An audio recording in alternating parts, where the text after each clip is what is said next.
Well, welcome to another edition here of the Lewis House Podcast. We're here with Dr. Carl Trueman. We are so excited, so honored to have you here all the way down from Pennsylvania. Is that right? Yes, yeah, just north of Pittsburgh. Just north of Pittsburgh, okay. The western end of the state, right? The western end of the state. You're out there. Grove City College? Grove City College, yes. And what do you do there? Tell us just kind of by way of background information, so it's not just some talking head. Just tell us a little bit about yourself. Well, grew up in England, married to a Scots woman, came to the States in 2001, and have taught at Grove City College since 2018. Wow. And you teach what? I teach in the Biblical and Religious Studies department, but I'm at a stage in my career now which is rather nice. I teach Capstone Humanities course, and I pretty much teach any other subject that takes my fancy. So I'm at a really nice position in my career. That's great. Grove City sounds like they're good to you. Well, they're very good to me. Well, your book came out. I'm trying to remember when did Rise and Triumph of the Modern Self? It's been about three years. Came now? out late 2020. Oh, 20. Okay, it was October 2020. Yeah, so it's been about 2.5 years since as we're talking here, since that came out. Immediately, I love the book. We were passing it out, reading it with students, staff here on campus. Just found it immensely helpful. I'm curious what led you to you've got a background in as a historian and writing religious history and the history of ideas and the like. What got you into this particular project? Yeah, a few things. Not all connected, but all came together. First of all, I'd been teaching Reformation for a good 25 years when the idea came to me, and I was looking for something else to do. There are only so many ways you can say Luther nailed the 95 Theses to the castle door in 1517. So I was a bit restless in my own intellectual interests. Secondly, I was approached pretty much simultaneously by Crossway, Justin Taylor, senior editor at Crossway, and by Rod Dreher, the American conservative, asking if I would be interested in doing a short introduction to the thought of Philip Rieff. And when I started working, I said yes. And when I started working on that, it appeared to me that it would be more interesting to write a book that actually applied Philip Rieff's thinking to specific situations or problems. And thirdly, I was pastoring at the time and was aware that the way younger generation of people was thinking was very different to the way that I intuitively thought myself. Yeah. And I wanted to try to find out why. And then I was the fortunate recipient of a year-long fellowship at Princeton University on the James Madison program. Robbie George? Robbie George basically sponsored me to research and write the book. So it was a whole host of circumstances came together. Well, the book covers so much ground, and the thing I think about this book, there is some work to it. I mean, there's people who have read it and said, man, I really had to kind of roll up my sleeves and do some hard reading here. But the thing I appreciate about it is so practical in terms of the types of issues that we're seeing addressed in our culture today. And so I suppose for you use kind of as a kicking off point to the book, you said your grandfather who I don't know when he was born. How old is your grandfather still alive today? Oh no, he died in 1994. So he was born approximately when? He was born in 1904. So he would be 100 coming up to 119 if he was still alive. But relative, I mean, died 30 years ago, relative recent past. But you said if someone had come up to your grandfather and said, "I'm a woman trapped in a man's body," he would just have no idea of how to even process that sentence. So things have shifted, things have changed, particularly as we understand selfhood, sexuality, this sort of thing. How you've jumped into this conversation so many times. How do you like to begin to help people to unpack this, all the different bits and pieces of this conversation? Yeah, it's a complicated story how we've come to the place we've arrived at, particularly relative to the issue of sex and gender, because it is so counterintuitive to say that I'm a woman trapped in a man's body, to demand that somebody use pronouns that are clearly not applicable to my biological sex simply because I tell them that I feel that should be so. When you think of what has to take place, though, in broad terms for the notion of the real you being trapped inside your body and your body being a hindrance to who you really are. What's really got to take place is a massive granting of authority to inner psychological convictions. We have to arrive at a point where the most important thing about you is what you feel inside. And I think that what I call the psychologization of the self really goes back 300, 400, 500 years. We can see the elements developing that bring that to fruition in our present day. And it's not just an intellectual thing. The book is, by and large, an intellectual narrative. I look at particular thinkers that I think articulate certain ideas that play into this in significant ways. But most people today who find transgenderism plausible haven't read the thinkers I look at, and they haven't read Judith Butler. They're not deeply schooled in gender theory. It's just their intuitions tell them that this claim is plausible. So there's a technological, a material side to this as well. Various factors, I think, in our culture have created this kind of environment. So, you talk about both the figures who are important and also the technical ways in which some of this gets, parsed out and not just parsed out, but spread out, I should say. When you think about some of those figures, who would you list, or two or three, because I do want to get to the technical matters of how this ideology spreads. Yeah. But when you think about some of the key important thinkers, who, if you just had to give a quick list and a quick point, who would you say? Yeah, any list is going to be somewhat selective and runs the risk of not being totally representative. But I would say, first of all, there's the inward turn, the prioritizing of inward feelings. You could go back to Descartes, but in the book I choose Rousseau, because Rousseau is focusing really on the inner emotional life of human beings and saying it's really society is twisting, perverting, suppressing of our emotions that makes us inauthentic. That the real us is the us that would be naturally expressed if we weren't enmeshed in social relations that twist who and what we are. So first of all, I'd say Rousseau. It's really the idea of authenticity in some ways tracks back to Rousseau. And also he has a huge influence on educational philosophy. So he's a key figure for how this idea begins to percolate through society.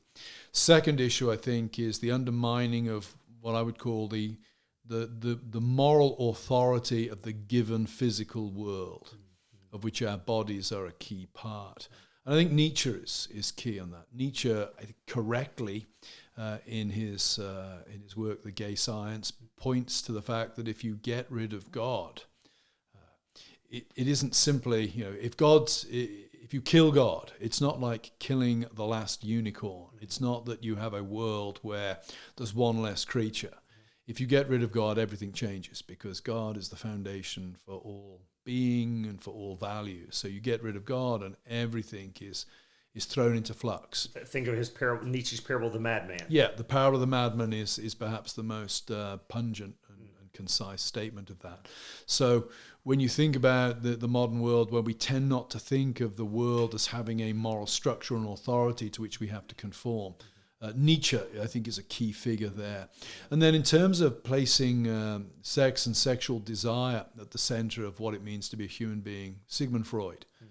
One problem I think Christians have when we try to address the sexual revolution in terms of Scripture is that the thought world of Scripture is very, very different to the thought world we occupy. And that Scripture deals with sex as behavior, whereas we are taught to think of sex as identity now. I had a conversation with a young man within the last 12 months who introduced himself to me. I think he was 13 years old, and told me that he used to be bi, but now he's straight because bi wasn't working for him. Within a few moments of our conversation beginning, it became very clear to me that he'd never had a sexual experience in his life.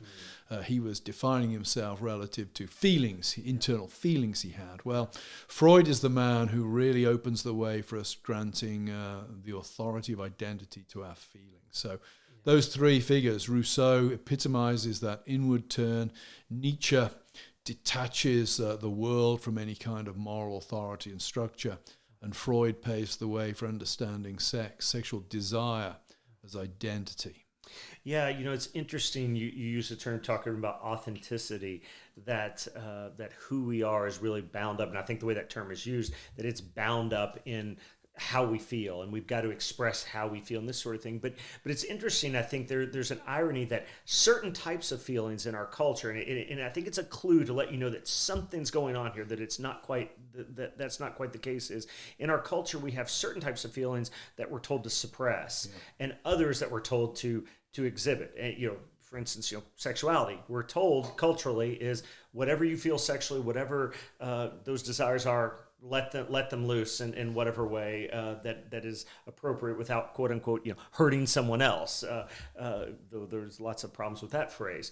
But when it comes to something like, let's say you have, as a lot of young men do, urges towards violence, hey, somebody insults me or bumps into me, I want to deck them, or, punch them in the face. Well, we're told, well, you need to suppress that. So, I mean, do you see those kinds of tensions playing out with these terms like authenticity, which a lot of people use, even a lot of Christians use? Well, I just need to be my authentic self. Yeah. Well, just as personally speaking, as soon as somebody introduces the language of authenticity in conversation with me, I assume I'm being played. It strikes me as a very manipulative word, often in the way we use it. But to the more general point you're raising, clearly, Freud makes a very good point that society cannot survive if everybody is allowed to act upon every urge. And that's incidentally why Freud thinks that sexual education and sexual repression is a very good thing in many ways, because we have to teach people to be sexually continent. Otherwise the world is going to be hell, particularly for young women. So we all accept, I think, that acting on some urges and not others is right and proper. And that, I think, then brings you to the question of the frames of what I would call recognition that society operates with. Society has a set of codes that determine the behaviors that are acceptable and behaviors that aren't. Oftentimes these codes are more or less arbitrary, but they establish what is and is not normal or normative behavior in any particular society or culture. We happen to be living at a time, I think, where sexual behavior has become central to the terms of recognition, the terms of acceptance within society. How do you account for that? I mean, obviously we're on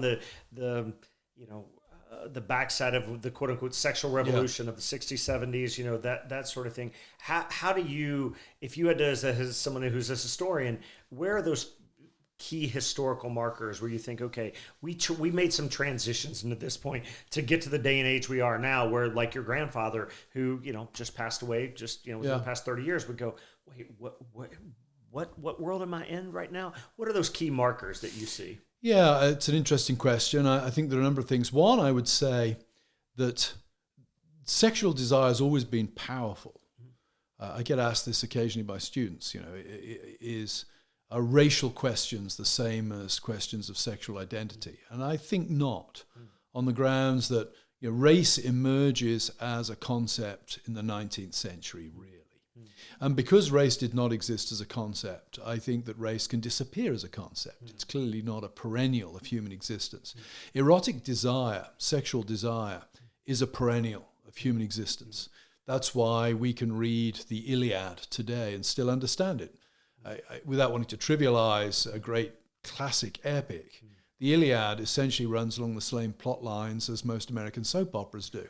One guy falls in love with another guy's wife, runs off with her. The guy's been jilted, gets furious, and he goes to fetch the girl back. And it involves a 10-year siege with a lot of great Greek heroes. It's a somewhat magnificent scale, but we can read it today and understand it because, we know the power of sexual desire to disrupt human relationships. So I think sexual desire is powerful and it is perennial. And therefore, in a world where, let's say, the ideas of Freud combined with the possibilities of technology, it is highly likely that you will have something like the sexual revolution taking place. How do you see that, the technological, well, let's talk about the technological components. How do you see the ideologies that, transgenderism and the like, all the different, sexual identity issues that are out there today? How do you see these things? How have they been able to start to gain force? I mean, you look at the numbers of people, the percentages of people who identify as transgender. Let's use that as one example. is radically growing. So Yeah. something seems to be in the air, in the water, whatever. How do you think these ideas are spreading? How do you see this going? It's hard. Again, there's no simple answer. I think the traction that the LGBT movement gained in the 80s, a big impulse came from the AIDS crisis, because AIDS made gay men victims. And towards the end of the 20th century, victimhood really did start to emerge as a status symbol and a virtue. Secondly, we live in a world where we are acutely concerned about marginalizing people. So I think that all of this played to the LGBT narrative. The T is an interesting addition to the rainbow, in that the T, it's a marriage of convenience. Now, the T denies precisely that which is central to the L, the G, and the B, which is the importance of bodily difference for sex and sexual attraction. What unites it to the L, the G, and the B is its opposition to heteronormativity, and the fact that many of the same prejudices and even laws that marginalized LGBT people also marginalize transgender people. Why we're seeing such an explosion of transgender stuff at the moment, and LGBT stuff in general, is I think it's cool. I think there's a cool vibe to it. I was chatting to a youth leader about a year ago, and he was telling me that almost no kids at the school where he works identify as straight, because who wants to be straight? It makes you square. Secondly, I think we're also seeing on the other side a complete collapse in the notion of friendship. Our strong sexualization of childhood and our sexualization of all human relationships has destroyed the notion of friendship. So, for example, two teenage girls, 13, 14-year-olds, feel a strong love and affection for each other. That's not unusual. What is unusual is the time we live in that we only give them a sexual category to understand those affections. I was on a podcast with the gay journalist Andrew Sullivan just before Christmas, and we didn't agree about a whole lot of stuff, but it was a friendly enough engagement. He expressed some frustration afterwards that he hadn't been able to make me lose my temper, which I was really proud of. He was getting closer to losing his temper than me, but I enjoyed it. But at some point towards the end of that, he's describing a gay relationship, and I sort of interrupted him and said, Andrew, at this point, I think what you're describing is friendship. There is nothing distinctively gay about what you're describing there. That is a man being friends with another man. I said, and one of the problems is we have lost that concept of friendship. Everything has become sexualized in a way that means that, it's not surprising most of our young people identify as L, G, or B if the only category we give them for understanding relationships with their peers are sexual categories. It's just not a surprise. Yeah. I mean, we live in a hypersexualized age. Yeah. To borrow a phrase, I think Tim Keller uses that, though I think Keller borrows it from someone else, that we live in an age of apocalyptic romance.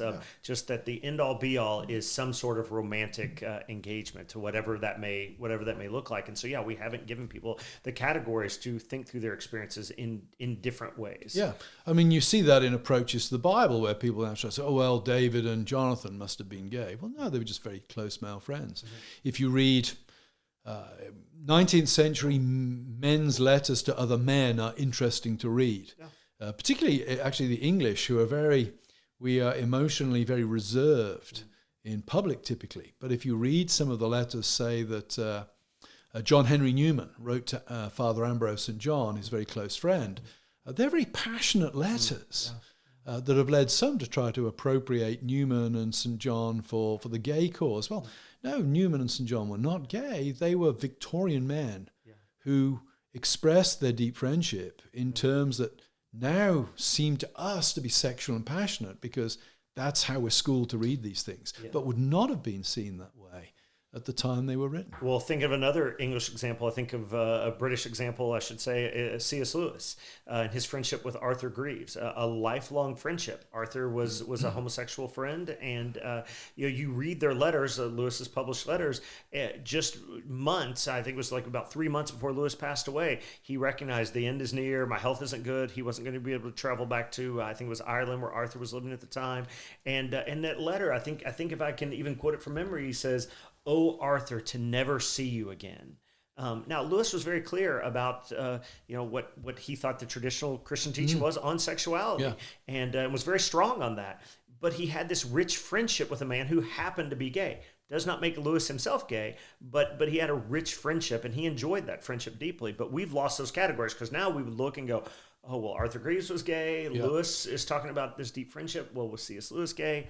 I don't think there's any evidence to that, but we read into those things differently. Yeah, I mean, it's ironic that in an era where we're all supposed to be hypersensitive to imposing our categories upon the other, when we're supposed to be very careful about, reading everything through the lens of white maleness or whatever, that I would say the sexual lobby have no problem whatsoever in imposing their lens on any time or place that crosses their path. They go backwards, certainly. Yeah.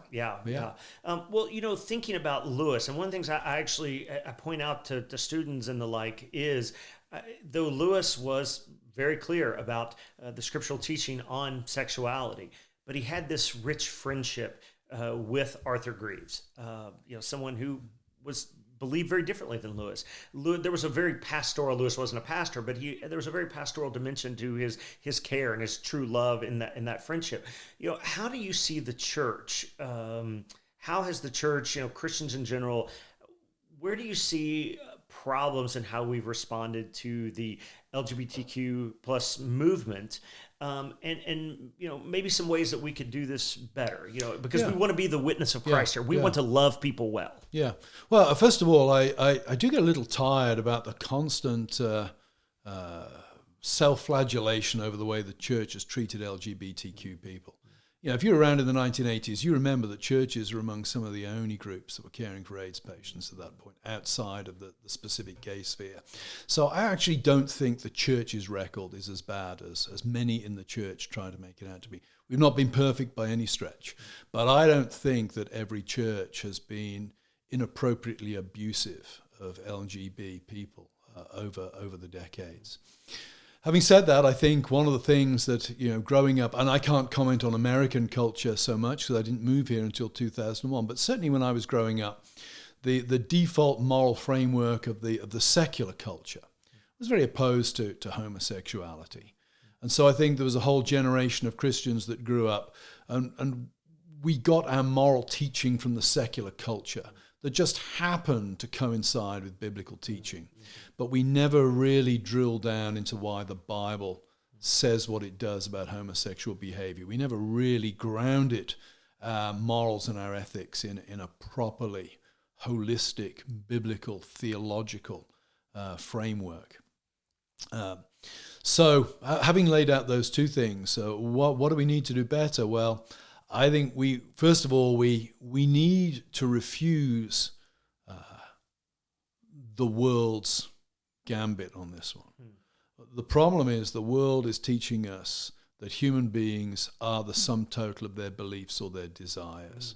And that's why I think politics is getting so difficult now. When you were talking about Lewis's friendship, I'm thinking, there are one or two former students who are gay that I have cordial relationships with, but they're few and far between. It's hard. Why is it hard? Because today, the repudiation of somebody's sexual identity is seen as the repudiation of them as a person in a way that I think it may not have been for Lewis and his generation. So we face a much harder position now because we are not going to be able to give gay friends that which is most important to them, which is the affirmation on their terms of what it means to be them. And I think we need to face that. And that means we've got to work a lot harder in other areas. I was asked last week by a student, how would you try to persuade a gay person that you did not know of the correctness of your views? And my answer was, I think it would be virtually impossible to do that. I could certainly make some good arguments, but they probably wouldn't be heard because today it's only in the context of a relationship where my actions demonstrate that I do affirm you as a person, even if I reject your own understanding of yourself, that my arguments could possibly have any purchase whatsoever. So I think the church needs to think about what does it mean to be a welcoming community? What does it mean when LGBTQ people come through the door? What does it mean to treat them as human beings made in the image of God? Now, that may look different in different contexts and different churches, but that's where I think we need to start. We need to refuse to go down the path of allowing these identities to dominate the way we think about people. Yeah, I was one of the kinder moments in recent times, even when we were moving into Lewis House here. A young man that helped us move in was someone who would identify as transgender. I mean, very clearly biological male, but would present in dress as what we would think, skirts and the like as a female. And at Lewis House and the like, we'd been very clear on what we take to be the clear scriptural orthodox understanding of sexuality. And yet when we were moving in here, this young man helped us move into this facility.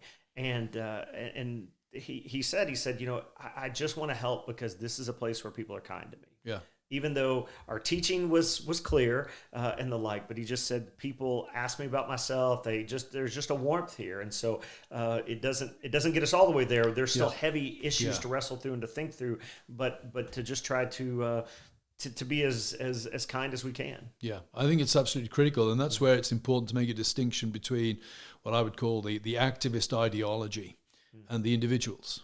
I want to be ruthless with the activist ideology. I don't want to give it any quarter whatsoever. On the other hand, when individuals cross my path, I want to be kind. I want to be compassionate. I think that's a very helpful distinction. We could cover a lot of ground. There's so much to cover in here. I cannot